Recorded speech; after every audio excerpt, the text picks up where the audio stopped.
canlının acısını hiss edə bilirsənsə, insansan, mərhəmətlisən. Bir canlını acıdan xilas edirsənsə, bu ən böyük əməldir.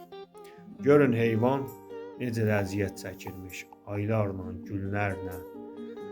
Görün o heyvanı necə də xilas etdilər və heyvan rahatladı. Valla o heyvan orada rahatlayır, elə bir ki, mənim içimə bir huzur dolur. Niyə? Çünki Allaha çox şükür, içimizdə mərhəmət var, içimizdə insaf var. Nədir bu heyvanlara zülm edənlər? Nədir?